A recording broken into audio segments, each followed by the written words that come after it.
পুজোর আগেই আসতে চলেছে আপার প্রাইমারি টেট পরীক্ষা। তো শিক্ষক নিয়োগের ক্ষেত্রে এই আপার প্রাইমারি টেট পরীক্ষাটা আসলে কি? আপার প্রাইমারি টেট পরীক্ষায় যে শিক্ষক নিয়োগ হয় সেখানে কোন ক্লাস অবধি শিক্ষক নিয়োগ করা হয়ে থাকে? এই পরীক্ষার মিনিমাম এজ বা ম্যাক্সিমাম এজ লিমিট কত? যোগ্যতা কি থাকা দরকার এবং এই পরীক্ষার সিলেবাস এবং এক্সাম প্যাটার্ন কি? এই প্রশ্নগুলো প্রচুর স্টুডেন্টের মধ্যে কিন্তু এখনো কনফিউশন তৈরি করে। তো আজকের এই ভিডিওটা তাদের জন্য যারা আপার প্রাইমারি টেট এক্সাম সম্পর্কে খুব একটা স্বচ্ছ ধারণা নেই এবং আপার প্রাইমারি টেট পরীক্ষা সম্পর্কে যারা দিতে চায় কিন্তু ব্যাপারটা তাদের কাছে পুরোপুরি ক্লিয়ার নয়। তাই আজকের ভিডিওতে আমি আপার প্রাইমারি টেট সম্পর্কিত পুরো বিষয়টা তোমাদের কাছে ক্লিয়ার করে দেবো যে কবে আপার প্রাইমারি টেটের বিজ্ঞপ্তি আসতে পারে, এক্সাম প্যাটার্ন কিরকম, সিলেবাস কি থাকে, পরীক্ষার ম্যাক্সিমাম এজ লিমিট কত থাকে, কি কি কোয়ালিফিকেশন দরকার, সবটা তোমাদের এই ভিডিওতে ক্লিয়ার হবে। তাই স্কিপ না করে আমি বলবো পুরো ভিডিওটা শেষ পর্যন্ত দেখার জন্য, কারণ এই ভিডিওর ইনফরমেশনগুলো আপার প্রাইমারি টেটে তোমাকে সাফল্য এনে দিতে ভীষণভাবে হেল্প করবে। তো সবাইকে ওয়েলকাম জানাই আমার ইউটিউব চ্যানেল সৌভিক পাল ইউটিউব চ্যানেলে। আমি হলাম তোমাদের সৌভিক স্যার, যেখানে SLST TET related, net set related বিভিন্ন আপডেট কিন্তু টাইম টু টাইম তোমরা পেয়ে যাবে। আর তুমি যদি ডিরেক্টলি আমাদের সাথে কানেক্টেড হতে চাও তাহলে অবশ্যই স্ক্রিনে যে নাম্বার দেখতে পাচ্ছ 8583890659 এই নাম্বারে তুমি আপার প্রাইমারি টেট লিখে আমাকে হোয়াটসঅ্যাপ করো। আমি আমাদের ডেডিকেটেড আপার প্রাইমারি টেট গ্রুপে তোমাকে কানেক্ট করিয়ে দেবো। আর যদি তোমার সাবজেক্ট এসএলএসটি জিওগ্রাফি হয়ে থাকে তাহলে এসএলএসটি জিওগ্রাফি লিখে হোয়াটসঅ্যাপ করতে পারো, তাহলে এসএলএসটি জিওগ্রাফির গ্রুপে আমি তোমাকে অ্যাড করে দেবো। আর যদি তোমার যে কোনো সাবজেক্ট হয়ে থাকুক না কেন বা যে কোনো পরীক্ষার জন্য তুমি প্রিপেয়ার করছো না কেন, অবশ্যই আমাদের টেলিগ্রাম চ্যানেল, হোয়াটসঅ্যাপ চ্যানেলে জয়েন করে যাবে, যার লিঙ্ক ভিডিও ডেসক্রিপশন বক্সে পেয়ে যাবে। মেন বিষয় যেটা আসি, আপার প্রাইমারি টেট হলো এমন একটা পরীক্ষা যে পরীক্ষায় শিক্ষক নিয়োগ করা হয়ে থাকে এবং বিভিন্ন গভর্নমেন্ট স্কুলগুলোতে আপার প্রাইমারি টেটের মধ্যে দিয়ে ক্লাস 6 থেকে 8 অবধি স্কুলে টিচার নিয়োগ করা হয়ে থাকে, যেটাকে বলে উচ্চ প্রাথমিক শিক্ষক নিয়োগ। প্রাথমিক বলতে ক্লাস 1 থেকে 5 পর্যন্ত এবং উচ্চ প্রাথমিক ক্লাস 6 থেকে 8 অবধি। এই 6 থেকে 8 অবধি টিচার নিয়োগের কাজ করে থাকে আপার প্রাইমারি টেট এক্সামের মধ্যে দিয়ে। ঠিক আছে, এবার এই আপার প্রাইমারি টেট এক্সামে যদি তুমি বসতে চাও তাহলে তোমার জন্য এলিজিবিলিটি কি কি প্রয়োজন?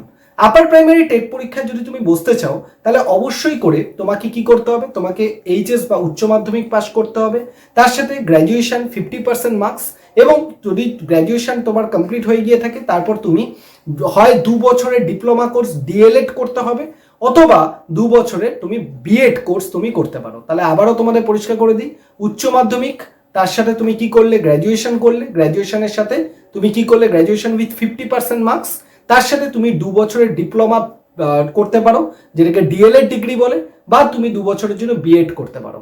যে কোনো দুটোর মধ্যে যে কোনো একটা করলে, ডিএলএড বা বিএড যে কোনো একটা করলেই তুমি এই আপার প্রাইমারি টেট পরীক্ষায় বসতে পারবে। ঠিক আছে, তবে গ্র্যাজুয়েশনে অবশ্যই 50% নম্বর কিন্তু তোমাকে থাকতে হবে।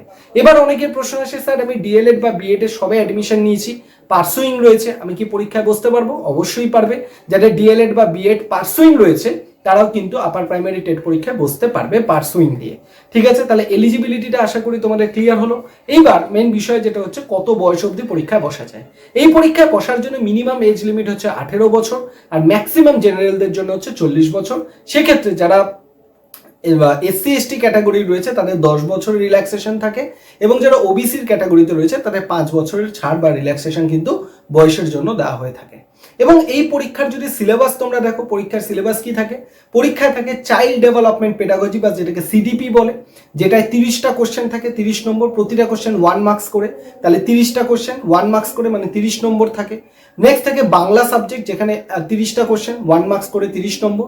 ইংরেজি সাবজেক্ট 30টা কোশ্চেন 1 মার্কস করে 30 নম্বর। তাহলে বাংলা, ইংরেজি, চাইল্ড ডেভেলপমেন্ট পেডাগজি 30টা করে কোশ্চেন, প্রত্যেকটা 1 নম্বর করে, টোটাল 30টা কোশ্চেন তোমাকে থাকবে। এইটা তোমার কমন পেপার, যেটা তুমি সায়েন্স ব্যাকগ্রাউন্ড হও বা আর্টস ব্যাকগ্রাউন্ড হও তোমাকে এই অবধি মানে এই 3টে পেপার তোমাকে দিতেই হবে। তার সাথে তুমি যদি সায়েন্স ব্যাকগ্রাউন্ডে হও তোমার ম্যাথ অ্যান্ড সায়েন্সের একটা পেপার থাকবে, যেটা 60 নম্বরের 1 নম্বর করে কোশ্চেন, মানে 60টা কোশ্চেন 1 নম্বর করে 60 নম্বরের কোশ্চেন।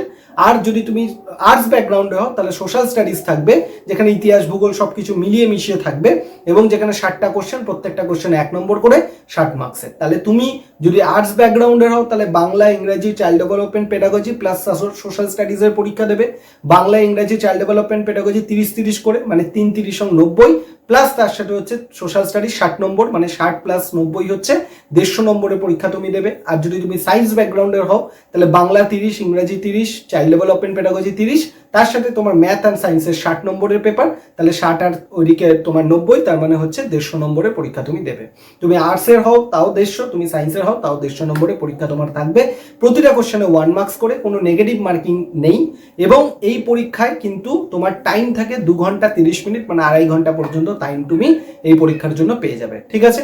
এবং এই পরীক্ষার যে বুক লিস্ট, কোন কোন বই খুব গুরুত্বপূর্ণ, সেইটার ভিডিও আমি অলরেডি তোমাদের করে দিয়েছি। তোমরা চ্যানেলে ভিডিও সেকশনে যাও, সেখানে আপার প্রাইমারি টেটের জন্য কোন ইউনিটের জন্য কোন বই সব থেকে গুরুত্বপূর্ণ সেটার ভিডিও আমি তোমাদের করে দিয়েছি। না দেখে থাকলে অবশ্যই দেখে নাও। তোমরা যদি বা মনে করো আপার প্রাইমারি টেটের এই সামনে যে পরীক্ষা আসতে চলেছে তার প্রিপারেশন স্ট্র্যাটেজি কিরকম হওয়া উচিত, তারও ভিডিও করে দিয়েছি, অবশ্যই সেটাও তুমি দেখে নাও। আপার প্রাইমারি টেটের প্রিপারেশন স্ট্র্যাটেজি তোমার কি হওয়া উচিত সেটাও তোমাদের আমি বলে দিয়েছি। এইবার তাহলে তোমাদের প্রিপারেশন স্ট্র্যাটেজিও বলে দিলাম, তোমাদের আমি কি বুক লিস্ট পড়া উচিত সেটাও বলে দিয়েছি, ঠিক আছে। যদি না দেখে থাকো দেখে নাও। আর এবার মেন প্রশ্নটা যেটা হচ্ছে যে আপার প্রাইমারি টেটের জন্য যে রিক্রুটমেন্ট আসতে চলেছে সেখানে আমি তোমাদের কিভাবে হেল্প করব। আমি ইউটিউব চ্যানেলেই তোমাদেরকে চাইল্ড ডেভেলপমেন্ট পেডাগজি, যেটা আমি বললাম 30টা কোশ্চেন আসবে, সেটার উপর ফ্রিতে তোমাদের চাইল্ড ডেভেলপমেন্ট পেডাগজির আমি কি ক্লাস করাবো ইউটিউবে লাইভ ক্লাসের মধ্যে দিয়ে। পুরো চাইল্ড ডেভেলপমেন্ট পেডাগজিটা আমি তোমাদের করিয়ে দেবো, তার সাথে সাথে এমসিকিউ, প্রিভিয়াস ইয়ার পেপার যা যা আছে সবটা করিয়ে দেবো, পুরোটা আমার দায়িত্ব। বাকি যে পেপারগুলো রয়েছে বাংলা ইংরেজি এগুলো, এর ওপর আমি কিছু টেস্ট বা কিছু মক টেস্ট বা কিছু বই, প্র্যাকটিস বুক, এরকম কিছু একটা করার চিন্তা ভাবনা তোমাদের জন্য করছি, যাতে করে তোমরা একটা ভালো জায়গায় ভালো কনসেপ্টও ক্লিয়ার হয়, তার সাথে সাথে প্র্যাকটিসটাও তোমার হয়ে যেতে পারে। তাই এই সমস্ত কিছু আপডেটের জন্য অবশ্যই চ্যানেলটাকে সাবস্ক্রাইব করে বেল আইকন প্রেস করবে। আর আমাদের হোয়াটসঅ্যাপ গ্রুপে জয়েন করতে কিন্তু একেবারে ভুলো না, কারণ সেখানে আপডেটগুলো টাইম টু টাইম তুমি পেয়ে যাবে। আর এই পরীক্ষাটা যে সামনে আসতে চলেছে, এই পরীক্ষাটা যাদের যাদের বিএড অ্যাডমিশন নিয়েছো বা বিএড চলছে বা বিএড হয়ে গেছে সবাই চেষ্টা করো, কারণ এই পরীক্ষাটা লাস্ট হয়েছিল 2016 সালে। 2016 সালের যে প্রক্রিয়া সেটা কিছুটা বাকি ছিল, সেটা কমপ্লিট করা হচ্ছে। এরপরই কিন্তু আমাদের পুজোর আগেই বিজ্ঞপ্তি চলে আসবে আপার প্রাইমারি টেট পরীক্ষার, এবং পুজোর পরপরই কিন্তু আপার প্রাইমারি টেট পরীক্ষাটা হয়ে যাবে। তাই সবাইকে বলবো অল দ্য বেস্ট তোমাদের সকলকে আপার প্রাইমারি টেট পরীক্ষার জন্য। এবং এই পরীক্ষার সিলেবাস অনুযায়ী তোমরা প্রথমে সিলেবাসটাকে ডাউনলোড করো এবং সেখানে ইম্পর্টেন্ট টপিকগুলোকে বেছে নাও। সেখান থেকে আগে ইম্পর্টেন্ট টপিকগুলোকে পড়তে শুরু করো, তারপর তুমি আস্তে আস্তে যেগুলো একটু নট ইম্পর্টেন্ট সেগুলোকে পরের দিকে পড়লে হবে। কারণ ইম্পর্টেন্ট টপিক যদি মিস হয়ে যায়, পরীক্ষা চলে আসে, তখন কিন্তু সেটা তোমার জন্য ঠিক হবে না।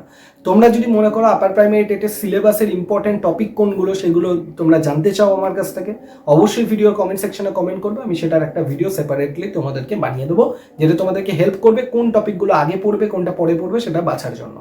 তো আর যদি তোমাদের কোনো প্রশ্ন থাকে আপার প্রাইমারি টেট নিয়ে, অবশ্যই ভিডিওর কমেন্ট সেকশনে কমেন্ট করবে, আমি তোমাদেরকে জানিয়ে দেবো। আর ভিডিওটা ভালো লাগলে একটা লাইক করে দেবে এবং শেয়ার করে দেবে বন্ধু বান্ধবদের সাথে। আর চ্যানেলের সাথে কানেক্টেড থাকতে ভুলো না, কারণ এই চ্যানেলেই তুমি কম সময় একদম সঠিক আপডেটটা সঠিক সময় পেয়ে যাবে। থ্যাংক ইউ সবাইকে পুরো ভিডিওটা দেখার জন্য।